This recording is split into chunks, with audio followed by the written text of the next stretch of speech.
Bonjour à tous, bienvenue. Aujourd'hui, on va faire une petite vidéo. Ah, mon cœur, il y a un problème. Ah, c'est pas possible ça. Excusez-moi. On a fait une petite vidéo sur l'accord vin et huîtres.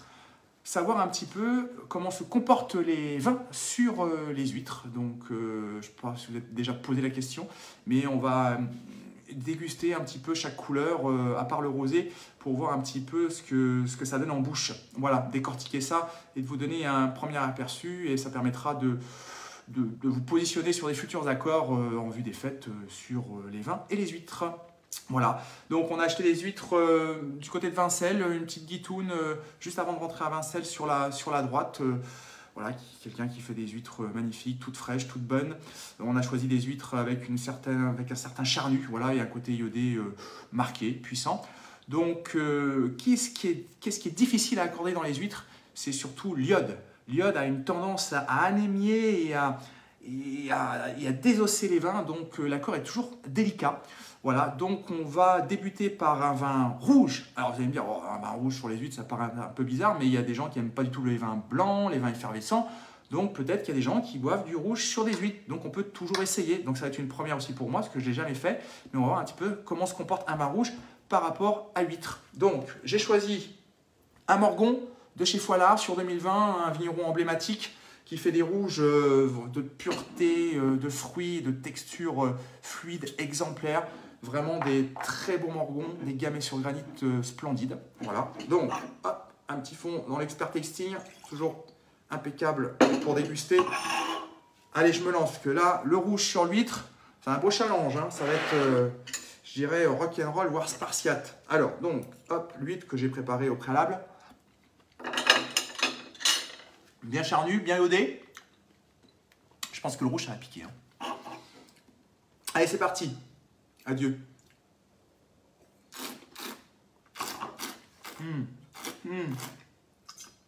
Alors, ne le faites jamais. En fait, ça fait vinaigre en bouche. Ça fait acétique. Donc, vraiment, si vous aimez le vin rouge, si vous n'aimez pas le vin blanc sur les huîtres, buvez un verre de vin rouge avant, après, mais pas pendant. L'iode fait vraiment ce côté acétique sur le vin rouge. C'est vraiment pas bon du tout.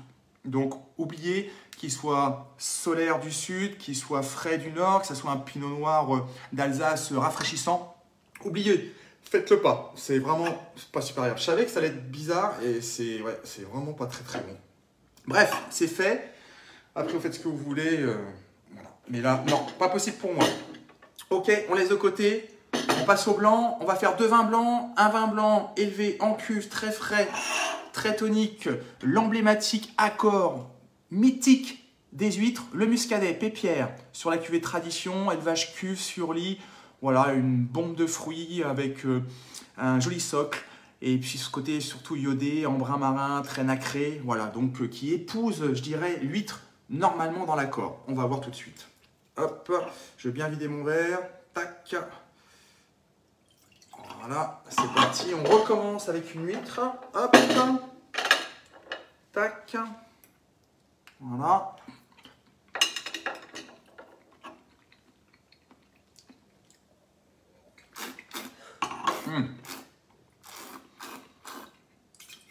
C'est déjà plus agréable. Hein. Alors là, en fait, on épouse l'ensemble.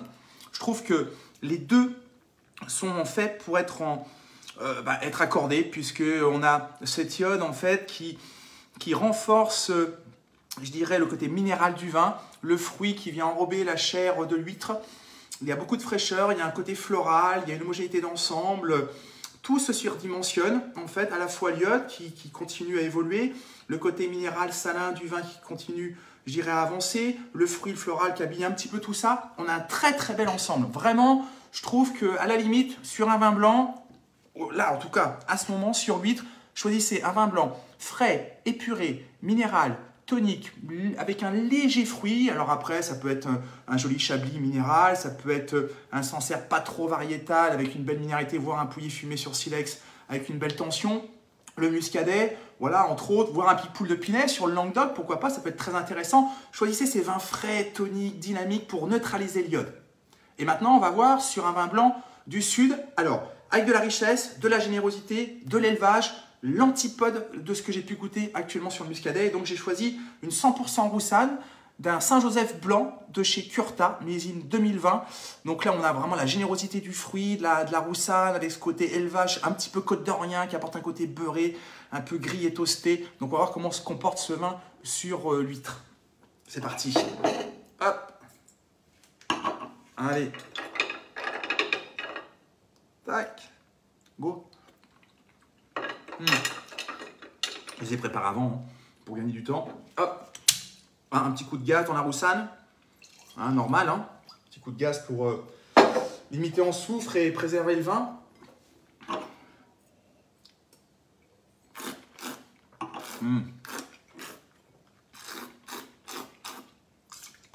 Ça montre bien que l'huître, avec l'iode, évitez les vins avec des élevages.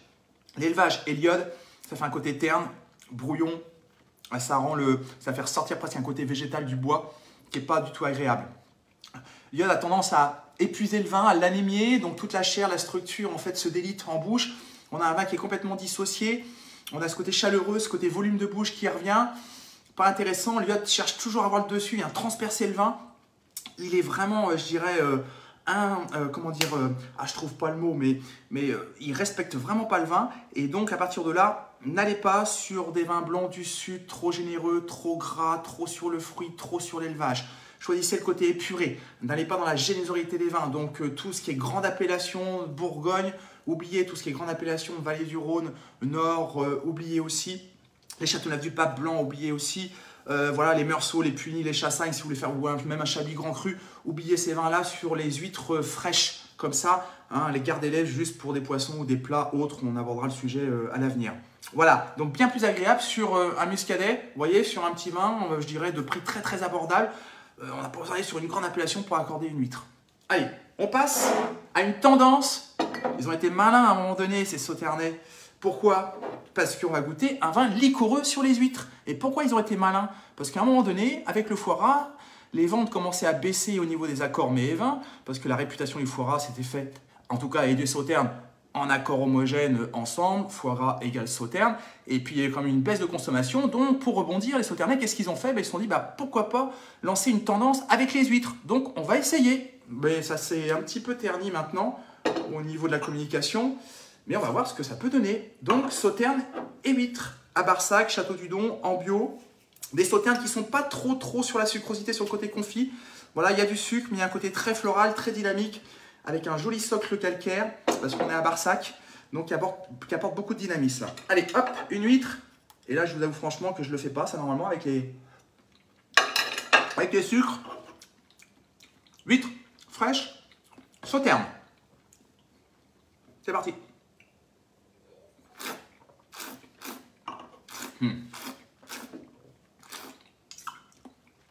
Le Sauterne prend le dessus, écrase l'huître. On a vraiment ce côté confit, très gourmand. L'huître n'existe plus. Du sucre, du fruit, puis d'huître. Huître, où es-tu? Reviens-tu? Alors, tu reviens ou pas? L'iode commence à revenir. L'huître est écrasée. Toujours dans ce côté confit, toujours dans ce côté sucre. L'huître a vraiment du mal à revenir. Non, c'est le Sauterne qui prend le dessus. Aucun intérêt. Enfin, je trouve qu'on a de la gourmandise de par le vin, mais après, dans l'accord en lui-même, il est inexistant. Il y a une dominance forte du Sauterne. L'huître n'arrive pas à revenir. L'iode essaie de transpercer un petit peu. Mais non, pour moi, l'huître est écrasée par le Sauterne. Donc, pas d'intérêt. À part le goût personnel d'avoir un moelleux sur les huîtres, parce qu'on aime les moelleux, mais dans l'accord, non, ça ne fonctionne pas, ça ne matche pas. Donc, personnellement, j'oublierais les moelleux, les liquoreux sur les huîtres fraîches. Très bien. On va finir par une bulle, peut-être intéressante, l'effervescence. Donc j'ai choisi Blangeois, un champagne de Mouzon-le-Roux, en grand cru, sur Verzy, Montagne de Reims, argilo-calcaire à silex, sur Pinot Noir, Chardonnay 50-50. C'est des champagnes emblématiques de biodynamie, ce que j'appelle des champagnes spartiates, sur des socles très calcaires, très telluriques en bouche, pas de froufrou, pas de rondeur. C'est directement à l'essentiel. On a vraiment des notions d'endroit marquées en bouche. C'est pas à mettre dans tous les palais. C'est vraiment les champagnes un peu d'ovni. Hop, allez, on ouvre ça. Alors pourquoi après les sucres? Parce que l'effervescence, la bulle, va gommer la sucrosité sans problème. Faites plus dans ce sens-là que dans l'autre, parce que si vous faites une bulle et après un moelleux, le moelleux va s'écraser, il va avoir du mal à revenir derrière, donc il va être lourd, que là, la bulle va tout nettoyer, si je puis dire, noblement. Alors, c'est parti, la bulle, tac, et on va voir comment se comporte un effervescent sur les huîtres. Intéressant, on va voir ça tout de suite.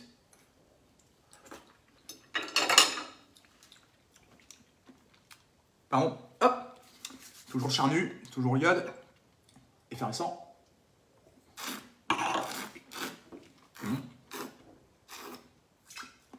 Très intéressant.